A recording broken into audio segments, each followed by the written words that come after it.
Menko Polhukam Mahfud MD mengingatkan MK tidak memiliki kewenangan untuk mengubah suatu undang-undang, termasuk soal batas usia capres-cawapres dalam Undang-Undang Pemilu.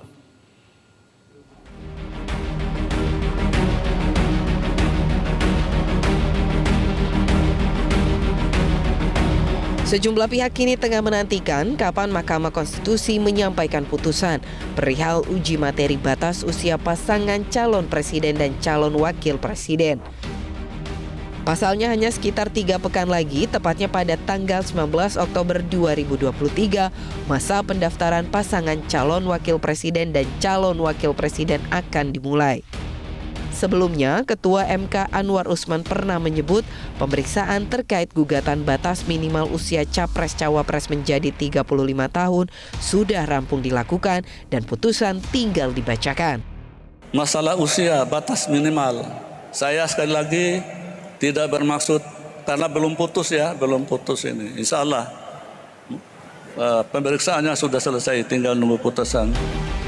Terkait gugatan batas usia pasangan capres-cawapres tersebut, Menko Polhukam sekaligus mantan Ketua Hakim MK Mahfud MD menyatakan MK tidak memiliki kewenangan untuk mengubah suatu undang-undang termasuk soal batas usia capres-cawapres dalam Undang-Undang Pemilu. Mahfud menyebut MK hanya bisa membatalkan suatu undang-undang jika ditemukan adanya unsur pelanggaran terhadap konstitusi. MK tidak boleh membatalkan sesuatu yang tidak dilarang oleh konstitusi. Nah, kalau itu dipersoalkan, minimal harus 35, maksimal 70. Itu siapa yang boleh menentukan? Bukan MK. Itu open legal policy, artinya harus DPR. Itu teori hukumnya. Ketika MK lahir pertama kali di Austria tahun 1920, Hans Kelsen membentuk pengadilan itu di Wina dengan dalil MK itu adalah negative legislator, sedangkan parlemen adalah positif legislator. Dia yang membuat, MK yang membatalkan kalau salah. Dan kita tidak boleh mengintervensi Mahkamah Konstitusi.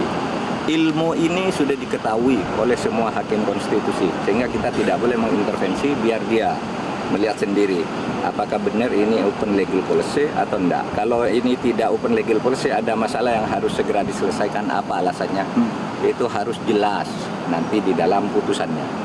Menurut saya sederhana sih, kok terlalu lama memutus itu. Menanggapi pernyataan Mahfud MD tersebut, Wakil Ketua Komisi 3 DPR Habibur Rahman menunjukkan ketidaksetujuannya. Menurutnya, MK pasti memiliki argumentasi ilmiah dalam memutus suatu perkara, termasuk jika nantinya mengabulkan gugatan batas usia pasangan capres-cawapres. Saya nggak ngerti MK saja, ya. Beliau sudah pernah jadi hakim MK, juga tahu apa sih perlu putusan MK, ya. Jadi apa yang disampaikan Pak Mahfud kan kita lihat juga apa yang praktek terjadi di MK. Undang-undang KPK bagaimana? Undang-undang KPK jelas kok, bukan hanya soal usia tapi soal masa jabatan juga diuji di situ kok. Ya. Jadi capek, nggak perlu kita dipertentangkan dengan pendapat Pak Mahfud. Masing-masing sudah punya alasan atau argumentasi ilmiah. Juru bicara MK Fajar Laksono mengklaim terkait lamanya putusan MK atas gugatan batas usia capres-cawapres ini dikarenakan perkara yang ditangani MK sangat banyak. Fajar memastikan jika sudah siap, gugatan akan segera diputuskan. Gugatan atas batas usia calon presiden dan calon wakil presiden ini diajukan oleh 3 pihak, yakni Partai Solidaritas Indonesia atau PSI, Partai Garda Perubahan Indonesia atau Partai Garuda, dan sejumlah pelapor perseorangan. Para penggugat meminta MK untuk mengubah batas minimal usia capres dari 40 tahun menjadi 35 tahun atau pernah menjadi kepala daerah. Tim Liputan, Metro TV. Cara mudah mendapatkan informasi dengan satu sentuhan jari. Download Metro TV Extend.